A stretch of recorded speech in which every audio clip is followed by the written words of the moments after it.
Olá! Os alinhadores estéticos são úteis na infância? Vou fazer algumas considerações porque tenho observado nas redes sociais que esse tema suscita uma polêmica proveitosa, no sentido de que permite uma apreciação sobre o conteúdo das argumentações contrárias, uma vez que elas revelam a gradação da consciência sobre amplitude e alcance desse tema que é fundamental para o julgamento e tomada de decisões. A experiência tem me aconselhado a evitar o maniqueísmo, aquela posição irredutível e antagônica que não admite o meio termo, por isso costumo adotar uma postura, diria, cautelosa, para evitar indesejáveis conceituações prévias, né? Aceitar ou não qualquer interpretação dentro dos princípios biológicos deve vir acompanhada de argumentação baseada em fundamentações específicas à área. Em verdade, todo julgamento pode e deve ser questionado, porque são as dúvidas que movimentam a roda da ciência, que não é e nunca será estática. Portanto, o bom senso sugere uma análise crítica, cartesiana do tema. E por que digo cartesiana? Porque devemos encarar toda proposta com saudável dúvida até que ela possa ser provada dentro dos limites a que se propõe. Trata-se de empregar o ceticismo metodológico, que sugere desmembrar a estrutura do problema em tantos segmentos quanto possível, com o fim de estudá-los individualmente para posterior averiguação de sua harmonia factual, ou seja, a racionalidade da sinergia entre os seus componentes. No nosso caso, uma análise da associação simultânea de vários fatores que compõem a estrutura crâniofacial. É esse o objetivo. Esse método leva a um hábito interpretativo saudável porque exercita o ordenamento de um pensamento racional, que precisa e deve ser impermeável a impulsos emocionais que não são bons conselheiros.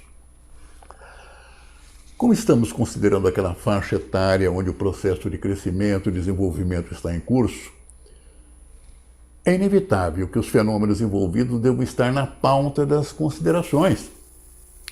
A visão, naturalmente, deve voltar-se à análise estrutural do sistema crâniofacial, ou do sistema estomatognático em particular, onde o tema maloclusão se insere. Pois é dela que nós estamos tratando, a maloclusão. E como corrigi-la nessa fase? Defini-la, portanto, é fundamental como ponto de partida. E aqui começa a dualidade de enfoque, pois ela pode ser abordada tanto do ponto de vista estático, cujo paradigma ideal reside nas 6 chaves de oclusão de Andrews, e o dinâmico, segundo o qual ela nada mais é que uma displasia ou deformidade óssea causada por uma alteração no padrão de crescimento sem compensações, numa brilhante definição de Bjork.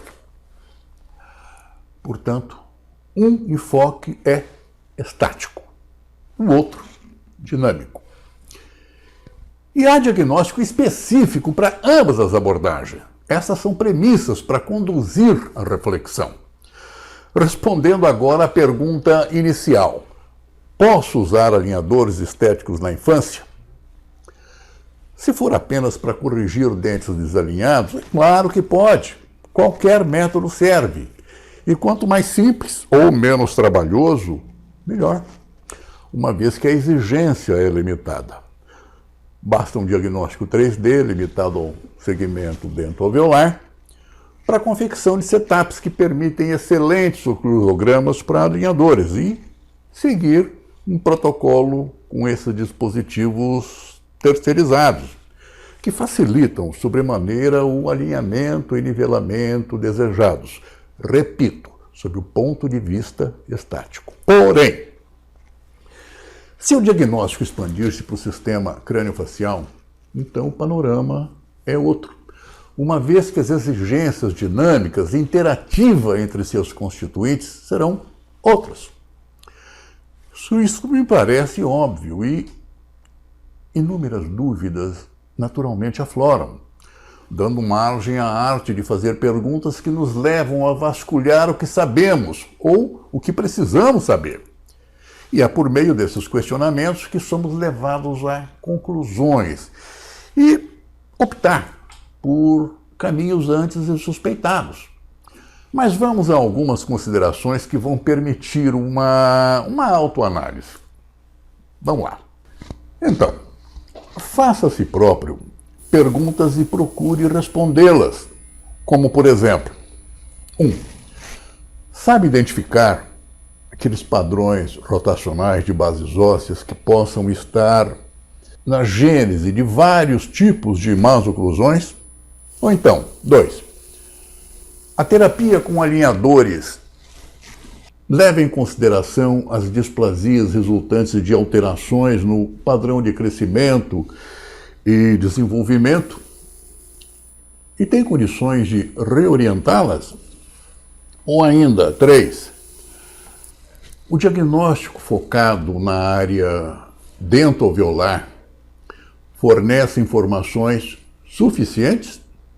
Ou a de ordem estrutural do sistema seria mais útil para a compreensão do que há para corrigir? Ou então, 4. Como referenciar o plano oclusal e identificar as várias possibilidades de desequilíbrio? Sabe como proceder? Ou ainda então, 5. Por exemplo, um padrão de crescimento classe 3 esquelético tem relação com as praxias linguais? Se tiver, sabe diagnosticar e tratar? Ou então, 6. Como diagnosticar e intervir em segmentos determinados do sistema crâniofacial para estimular matrizes funcionais na indução de remodelagens ósseas via aqueles estímulos intermitentes? É a principal ferramenta de como funciona o processo de crescimento crâniofacial. Ou então ainda, 7. Como identificar e tratar um desequilíbrio de ângulos funcionais mastigatórios que são tão importantes nessa faixa etária? Sabe o que isso representa no processo de crescimento e desenvolvimento crâniofacial? Gente, em suma, uma infinidade de perguntas, uma cadeia interminável que podem ser evocadas e estão diretamente relacionadas às necessidades que você identifica. Elas fazem parte de um protocolo de informações supridas por um diagnóstico amplo e baseado na identificação das raízes biológicas e físicas que regem o equilíbrio estrutural do sistema. São inúmeros os recursos técnicos à disposição quando se tem em mente os objetivos de tratamento. Minha contribuição a respeito está no curso digital Diagnóstico Estrutural do Sistema Crâniofacial para ortodontistas e ortopedistas dos maxilares, que pode ser acessado em meu site e cujas informações visam dar corpo a uma argumentação ampla e objetiva sobre aqueles requisitos estruturais exigidos para o seu equilíbrio. Pode ter certeza que seu cliente não sabe nada disso, nadinha. E ele ficará agradavelmente surpreso com as inúmeras possibilidades que você tem para ajudá-lo e que vão muito além da sua limitada visão estética do próprio sorriso. Portanto, colega, a pergunta se deve ou não empregar alinhadores estéticos na infância, quem vai responder é você mesmo. Ninguém mais.